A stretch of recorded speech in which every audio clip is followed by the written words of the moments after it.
Hello and welcome, as it is Wednesday, the 19th day of July 2017. My name is Derek and welcome. Let's take a look at the crypto trading markets. Starting off within the Bitcoin price. Everything stated in this video is how I interpret it or how I am playing it. And whatever you decide to do is based on your own risk and your own reward.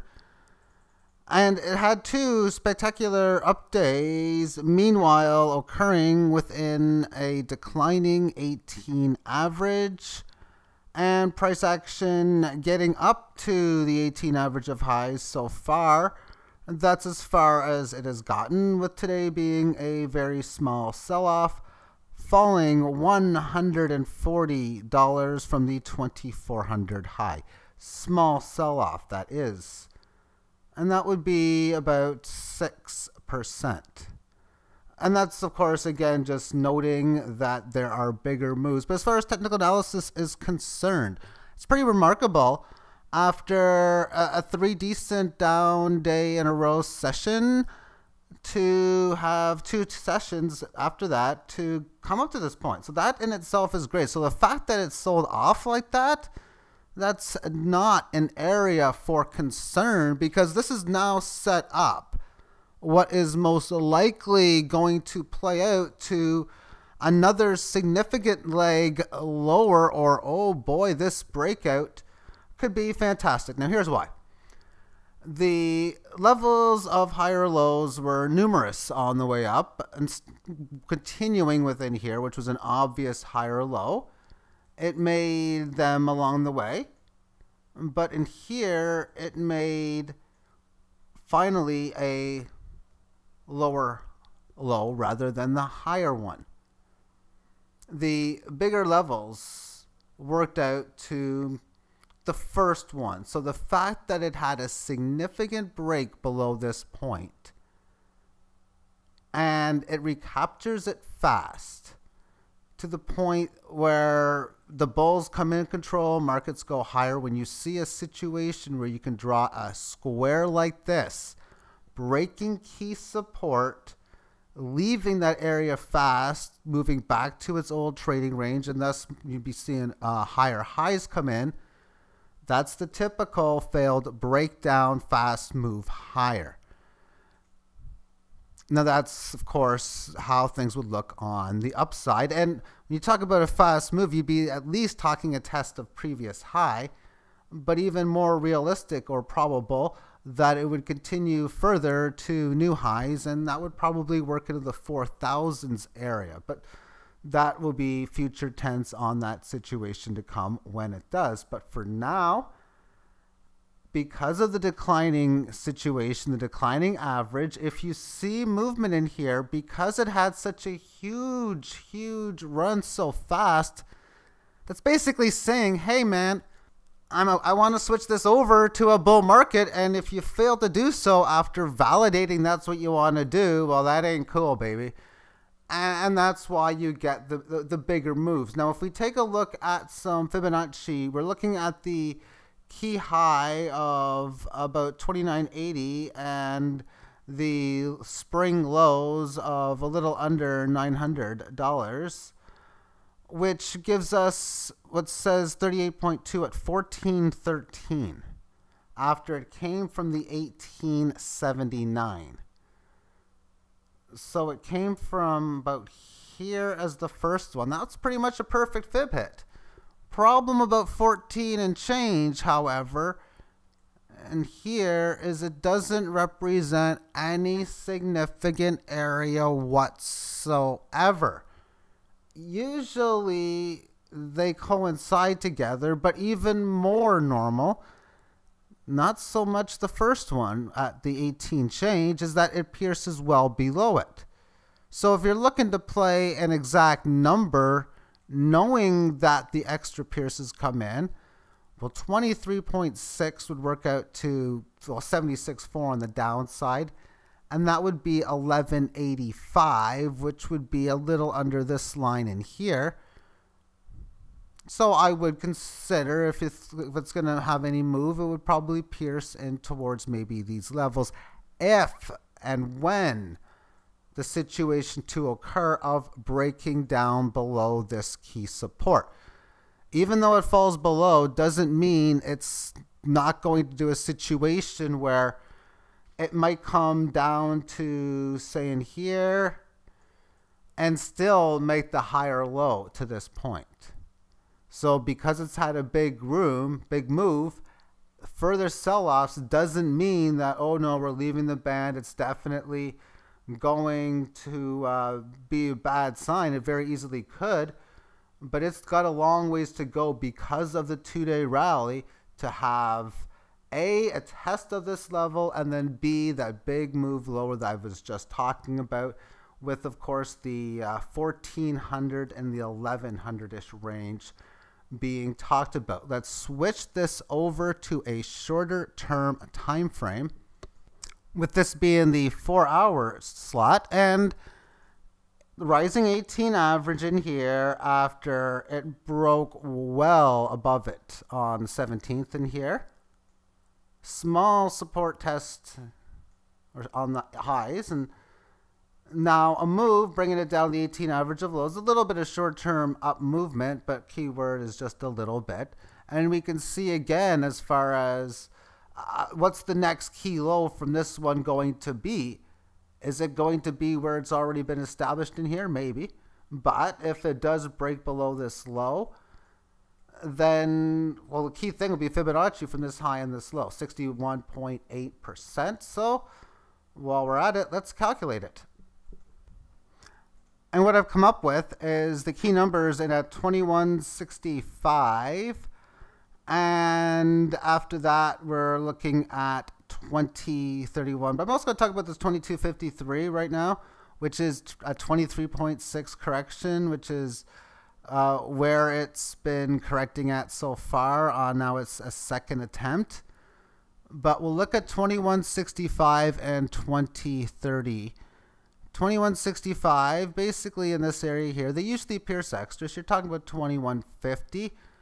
And then the 2030, well, let's just go to the even 2000. That's going to be the interesting number because the most you would want to give up from a point A to a point B rally is 61.8%, and that's what 2030, but knowing it could easily pierce the 2, would come into play. So therefore, if you see that, yeah, you could be concerned because it's going to do that if it's going to go much lower, but it could very easily do a higher low situation, have this thing not really strengthen through time, but neutralize and lose its weakness through time, and thus establish the strong resistance point where when it does break it after what would be long amount of time, a very strong signal. Anyway, let's move on to the Ethereum chart. And this is not a strong signal. We're looking at a cross with Bitcoin. And just the other day, had a very beautiful move up to over the 11 handle. And it's now fallen back down to 85 after breaking the 18 average of highs back to the lows. That's kind of more than you'd want to give up, not only for its entire run, really, well, maybe the amount max for the run, but you don't want to give it all back in one day. And that's a very bearish pattern when you've been starting this new downtrend like this. You have this point saying, hey, yeah, I'm ready to revert the trend and make my way to test a previous high. But if you see, especially in the next day, if there's a red candle coming back testing this support, this is going to be a dangerous signal. Fibonacci calculations is this high divided by this low to the root of negative 61.8.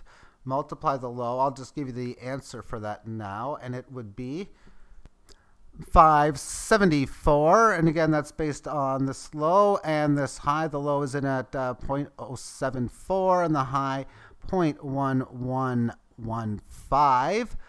So therefore the 574 handle is represented somewhere in here, which coincides with this previous level of resistance. It also coincides with the size of move you would expect, breaking a key level. You don't expect to barely break it and go here, and you don't expect to crush it either, although technically both are in play as well. Realistically, it's going to go an okay amount and usually to a key point. That's what that would be stating. So a big move should be happening here, but definitely not a bullish sign to see this red candle occur after, of course, the action that took place beforehand. And when you look at this on a 4-hour time frame, and within it, it's had that situation where band is flat, it breaks it out, huge green candle up, huge green candle up. Again, it was a huge green candle up this one, but it gave back its gains for that period. Okay, that's fine. Then it consolidated a bit through time, and it went down, but it went down a lot. For when I brought the Fibonacci calculation, you really only want to, at first, do the 95.3, but then we have 86.5, which is pretty much where it's at now. So it's at that major test level. Come back to the support a heck of a lot faster, as I stated, as you would like.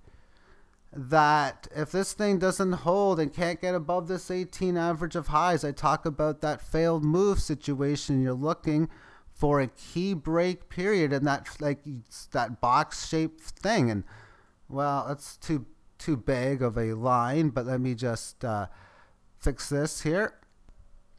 And what I would see here is this as a big level of resistance. It had no problem getting above it. It had no problem supporting it in here.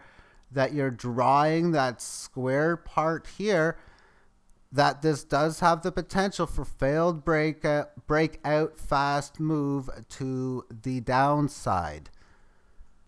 Now, of course, if it, that doesn't look good. There we go. If it doesn't do it, and it's a 61.8 down test, it's going to go back higher. Wow, was this a very choppy, volatile moving thing or chart code that's going to get going, because it's not usual for you to have this bullish move and then continuation like this. But if you do, you can expect some wild kind of movements as we are seeing so far. But definitely a cautious code to say the least. ETC had the monstrous day about a week or so back where it managed to get several losing days in one session, and it's almost gotten it all back down in this last week as it managed to get above this 18 average, and now is having a weak time back to this lower end of this support, not much further back down to this 60 or so number. But the Fibonacci, I'm just going to use the rough numbers. I can see 9 in here, and I can see the 1 at the bottom. That's where the lows and highs are. So I'm just going to put 100, 900 in. The 76.4 is 536, and the 61.8 is 389. So 53.6, how's that baby looking? Well, that's pretty much around here, which works out to this low. And then the next one below that, which is where the target would be if this support doesn't hold, is in at 389. So this is in the area where the expected fall would be if this area doesn't hold. It's still in the sideways rectangular range as it's playing out right now. But definitely, again, like Ethereum, the regular Ethereum, some mixed signals within this. And that's like a lot of the crypto market. When we move on to the next one, which we'll use Dash, and it's just hanging in there, not looking so good. Newly declining band, but price isn't really changing too much. The U shape, bowl shape, happy smiley face, it really hasn't lost its trend, but you're definitely a little cautious with the price not declining too much. And this is one of the more healthier alternate charts. Litecoin, it from its breakout point in June, with a lot of the markets not being so bullish, of course, it's been doing well, but this is not a good sign on this red candle move here, as it came back to this little support, like I stated earlier with the Ethereum. When you give up a candle like this after the day after, that's not a strong situation. Now it's at this key support mark, very low end, actually barely breaking below it, keyword barely, and barely breaking below the 18 average. It's now starting to decline. It hasn't been in declining mode since its bear market. So a lot of concern now with Litecoin, which has also been relatively strong. Let's move on to Ripple, something that has not been. And it's got a down situation, like it's leaving the band, testing this little area of support. It established this in here.